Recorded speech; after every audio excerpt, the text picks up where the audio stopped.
Mga manggagawa sa La Palmera Mountain Ridge, hinatiran ng tulong ng pamahalaang panlalawigan ng Sultan Kudarat.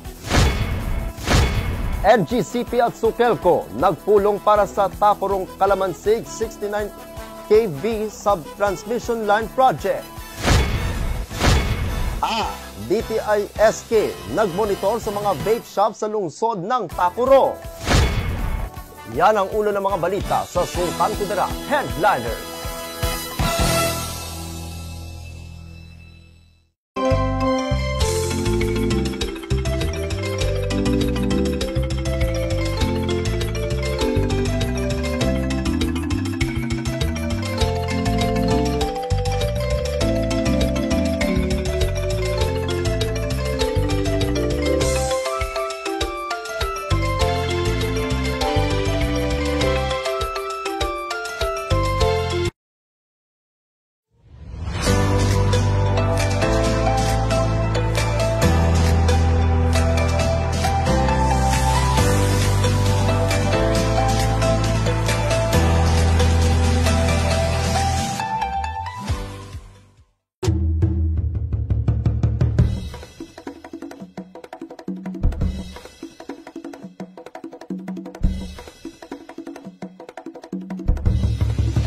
Magandang araw, lalawigan ng Sultan Kudarat.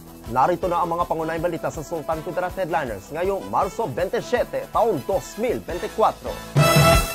Mga manggagawa sa La Palmera Mountain Ridge, hinatiran ng tulong ng pamahalaang panlalawigan ng Sultan Kudarat. Narito ang ulat. Bilang tugon sa nangyaring grass fire, umaksyon agad ang mga pinuno ng lalawigan sa pangungunan ni Sultan Kudarat Governor Dato Pax alias Mangudadato, kasama si Tourism Officer Kahar Dalate, maging sina Columbia Municipal Mayor Tondato M. Mangudadato at Municipal Tourism Officer Susan Bangkuyo ng pamamahagi ng agarang tulong sa mga manggagawa ng La Palmera Mountain Ridge na apektado ng pangyayari.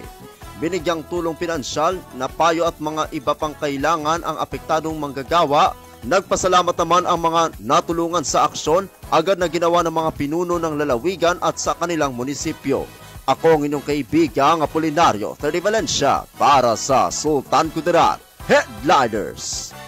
NGCP at Sukelco nagpulong para sa Tacorong Calamansig 69 kV Subtransmission Line Project.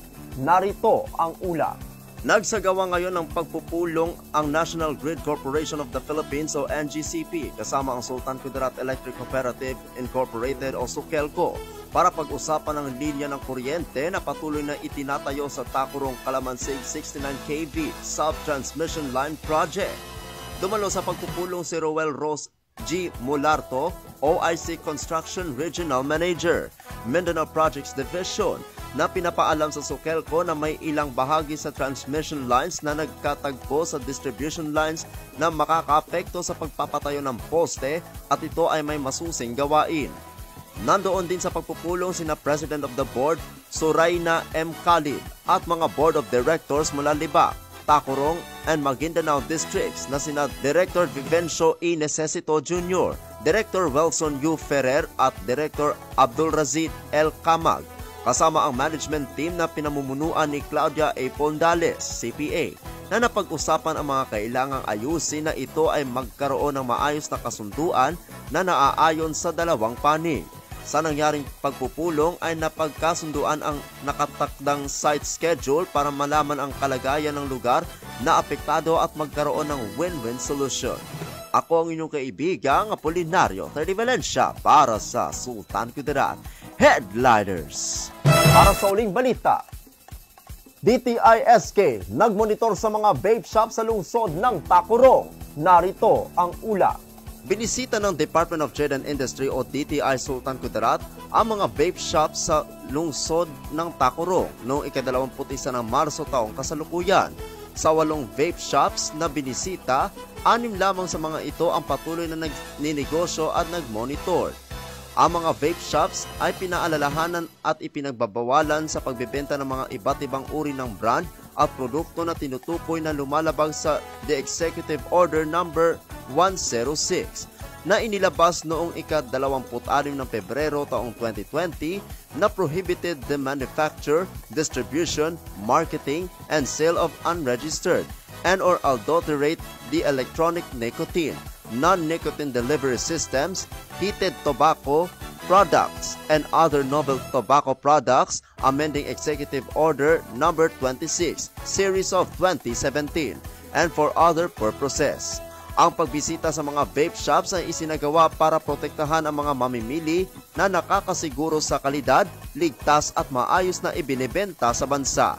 Ako ang inyong kaibigang Apolinario Valencia para sa Sultan Kudarat Headliners.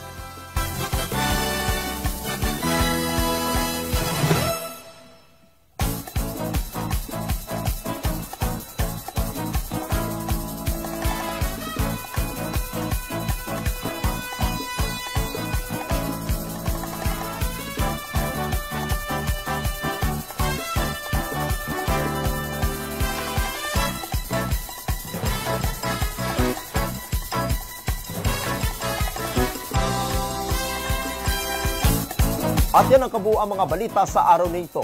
Mga balitang kailangan ninyong malaman, balitang walang kinakampihan, mga balitang totoo, mga balita may dalang aral at inspirasyon. Ito ang Sultan Kudarat Headliners. Hanggang sa Lunes, happy weekend! Maraming salamat at magandang araw, kaibigan.